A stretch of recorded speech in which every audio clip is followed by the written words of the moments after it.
Quand ils approuvent la politique d'un dirigeant qui fait leurs affaires, il peut tuer tout son peuple, il n'est pas un dictateur. Quand ils désapprouvent la politique d'un nationaliste progressiste, avec leurs médias mensonges, ils le traitent de fasciste. Pendant que la CEDEAO décide d'attaquer le Niger, le peuple souverain se dresse et s'apprête à aller en guerre. Pendant que leur ennemi, Kadhafi, est tué dans son pays, au nom des droits de l'homme, Macky Sall et Ouattara sont libres. Ils peuvent tirer sur leur peuple, martyriser leur peuple, bâillonner leur peuple. Tant qu'ils resteront de bons élèves, il n'y aura pas de trêve. Oh maman. Salut très chers amis internautes et téléspectateurs de partout où vous êtes branchés bien sûr à notre fréquence.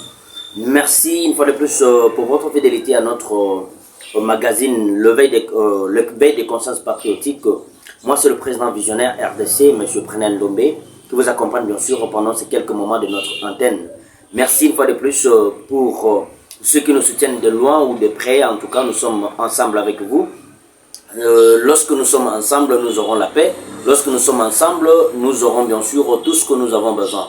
Donc, être ensemble, c'est avoir la force. L'unité, c'est la force. L'unité, c'est tout ce que nous pouvons bien sûr consentir comme énergie pour défendre l'intérêt de notre environnement. Vous le savez très bien que nous sommes les défenseurs de l'environnement. Étant des visionnaires RDC, nous sommes des défenseurs de l'environnement. Alors, lorsque nous sommes les défenseurs de l'environnement, nous sensibilisons la communauté de pouvoir protéger cet environnement afin qu'on n'arrive pas bien sûr à faire de cet environnement un environnement malsain et qui ne permet pas bien sûr à donner bien sûr de l'air frais à la nature.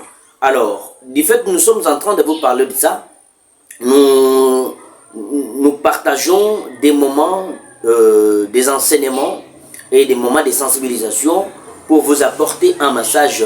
Le seul message que vous savez, c'est le message de paix. Bien sûr, dans l'Alliance 360, les clubs des artisans de paix, c'est cette information dont nous sommes en train de vous apporter tout le jour de nos émissions, de vous parler bien sûr, de vous adhérer dans l'Alliance 360, les clubs des artisans de paix.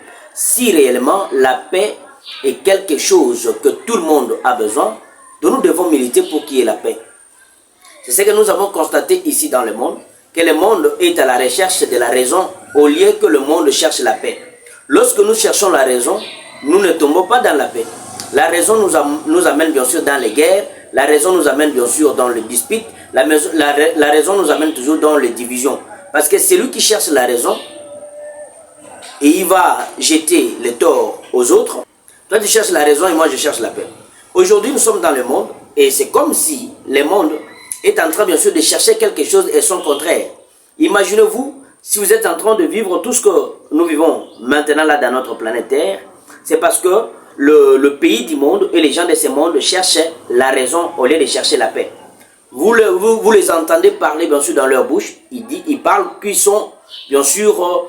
ils cherchent la paix. C'est-à-dire pour chercher la paix, il faut préparer la guerre. Voilà cet adage que nous, étant des visionnaires, nous disons non à cet adage que si vous voulez la paix, celui qui veut la paix prépare la guerre. Nous disons non à ça. Parce que lorsque nous voulons la paix et nous préparons les guerres, alors nous cherchons quelque chose de son contraire. Parce que nous ne pouvons jamais accepter, pour avoir la paix, il faut commencer par la guerre. Parce qu'aujourd'hui, vous êtes en train de vivre le scénario, bien sûr, des guerres, des par-ci, par-là, des agressions, ainsi de suite. Et c'est la population qui souffre. Ce sont le peuple qui souffre. Pourquoi le peuple souffre? Parce que lorsqu'il y a la guerre, il n'y a pas l'économie. Lorsqu'il y a la guerre, il n'y a pas d'éducation. Lorsqu'il y a la guerre, il n'y a pas le travail. Lorsqu'il y a la guerre, il n'y a pas le champ. Donc, lorsqu'il y a la guerre, c'est l'absence des droits que nous avons besoin. Parce que même le droit de circuler, le droit de parler pendant toutes ces périodes sera bien sûr, nous serons coincés et contraints par derrière nous, ça sera bien sûr des lois qui nous suivent et de voir si nous allons violer la loi ou pas violer la loi. Voilà comment est-ce que, en cherchant la raison, nous nous enfonçons encore l'épine au dos de la nature. Parce que quand nous utilisons les armes là ont des effets néfastes bien sûr dans l'environnement. Surtout les armes nucléaires. Parce qu'aujourd'hui, pour être appelé grande puissance, il faut voir la capacité d'armement et surtout les armes nucléaires. Ces armes, à quelle portée on peut l'utiliser? C'est la capacité d'armement qui définit bien sûr la grande puissance. Et ces armements, ce sont les armes nucléaires. Alors aujourd'hui dans le monde, lorsqu'il y a la guerre, il y a possibilité d'utiliser les armes nucléaires.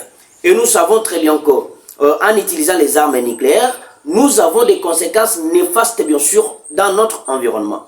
Non seulement les armes nucléaires et les appareils électroniques que nous avons mis dans la matrice bien sûr de la nature de l'humanité. Et aujourd'hui, qu'est-ce que nous avons fait? Lorsque nous avons créé les réseaux, lorsque nous avons créé les rayons X, et ces rayons X est en train bien sûr d'engloutir le rayon qui devrait permettre à l'environnement, soit à l'humanité de vivre, ces rayons X est en train bien sûr d'engloutir ces rayons, ces énergies positives de la nature, alors que la nature est en train bien sûr de se déchaîner. Voilà pourquoi nous devons militer pour qu'il y ait la paix dans le monde. La paix, c'est tout le pays qui en veut. Mais ce n'est pas tout le monde qui veut la paix. Il y a d'autres personnes qui sont nées pour la guerre. Ils sont comme ça. Pour eux, s'il n'y a pas la guerre, ils ne pouvaient pas survivre. Pour lui, pour qu'il se sente réellement qu'il est un homme, il faut qu'il déclenche toujours des guerres.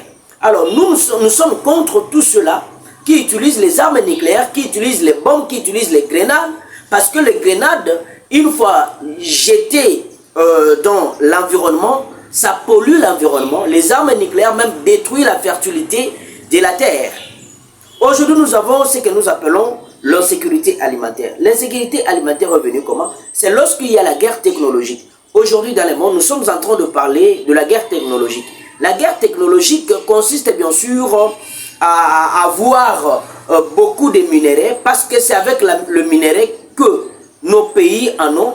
C'est ce qui fait que ces grandes puissances puissent retirer, extraire tous ces minéraux et fabriquer des armes nucléaires, fabriquer des appareils, renforcer le système du réseau spatial, parce que le réseau spatial fonctionne avec l'internet, avec la technologie. Les réseaux spatials fonctionnent avec la technologie. Lorsque nous utilisons les matières premières pour fabriquer ce que nous avons besoin ici dans le monde, ces matières premières-là ont des effets bien sûr néfastes, des effets négatifs dans l'environnement, dans notre planète. Si aujourd'hui nous avons besoin de la paix et que nous voulons réellement mettre fin à cette insécurité qui court bien sûr la planète Terre, nous devons arrêter d'utiliser les matières premières. Nous pouvons vivre dans ce monde sans utiliser, sans extraire les diamants, sans extraire le pétrole, sans extraire tout ce que nous avons fabriqué aujourd'hui. Nous pouvons vivre sans les réseaux. Nous pouvons vivre sans les réseaux. Nous pouvons vivre sans les rayons ultraviolets. Vous connaissez très bien avec moi l'histoire de l'Hiroshima, et où dans le Japon, il y a eu cette catastrophe, pas naturelle mais artificielle. Il y a beaucoup de catastrophes aujourd'hui dans le monde, ne sont pas des catastrophes naturelles. Ce sont des catastrophes artificielles. Les catastrophes artificielles, ce sont les catastrophes que nous-mêmes, les êtres humains, nous produisons. Ce que nous déclenchons, par exemple, les guerres sont des catastrophes artificielles, parce que c'est l'homme qui prend la décision de dire que nous devons déclencher la guerre contre tel pays ou contre telle nation.